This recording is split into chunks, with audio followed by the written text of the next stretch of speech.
Hello, Coinfluencers. Inspired Eggs here on Twitter, and you're watching the Coinfluence. Today's Thursday, September the 30th. That's right, September is almost over. There's only 30 days this month, and tomorrow is October the 1st. So, what's going on and what's happening? Well, let's chat a little bit about what's happening over on our Twitter page because there's lots going on there. And of course, I think you know from the last couple of videos I had, we've launched the ambassador program, and you can see the BSC Army, they retweeted that earlier today.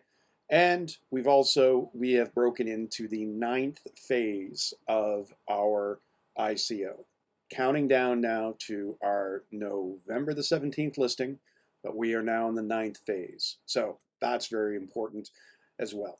Now, the other thing is I'm going to flip over to my personal page here. So you can find me, of course, on Twitter at Inspired Eggs. A number of you have joined on and followed. But what I'm going to talk about this week, because I think this will have implications for the Coinfluence in the future, but I keep hearing all about the Metaverse. So I decided to post a thread on the Metaverse. I was watching or listening to a Bankless podcast. This came up, and it really kind of blew my mind. It blew my mind in the sense that as you scroll through my post, you'll see that there's about 9 points that I'm making here. And keep in mind, this is my interpretation of this, right? This isn't coming from anyone else. This is the way my brain works. And the way my brain is working is I'm really seeing this kind of in three core buckets. Bucket number one is, you know what? We've always had the physical economy. There's always been a physical economy right from the time when we bartered goods to right now today. In the physical economy, it's the economy of things. We buy stuff. Stuff moves around. We move around, right? There's experiences. We go traveling. Those are all things that are part of the physical economy.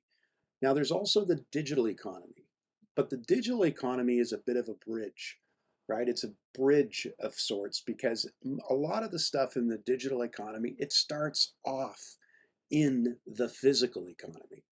So that's where it begins. Let's take a movie on Netflix. It starts in the physical economy.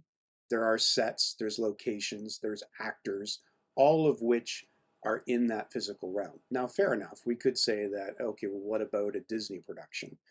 Well, even if it's a actual animated film or a CGI or anything like that, there is a physical digital crossover happening there. There are people that are creating that digital, but that is more digital than the other items that we're talking about, like growing food and shipping it to someone, which is in the physical economy. So there's the physical, the digital economy, and now there's this metaphysical economy that is evolving. And this is where blockchain and crypto and NFTs and all of this stuff is really going to find its momentum. Because what we're seeing is, I'll give you an example. There's a gamer, and that gamer is out there and they are building the ultimate character. So they've got this avatar in their favorite game, and they've reached really good heights in that game. And they've dedicated a lot of time to building that character. I know this because I've got young uh, men now that have grown up on video games, and they enjoy that time, and they spend a lot of time building alternate worlds, taking their characters and winning things, and earning things and buying things within that digital game. Now, what if all of a sudden those characters and those things can now be transported across multiple worlds within that space? So instead of just being inside of game one, I can also take that character and put them inside of game two and earn some things over there. And I can take this super character and I can put them inside of game three. These things all have value for one reason, because we say they have value, right? An NFT, a digital collector's item, an NFT has value because we say it has value. It's exactly the same as my Wayne Gretzky rookie card. Just kidding, I don't actually have a Wayne Gretzky rookie card or a Gordie Howe rookie card.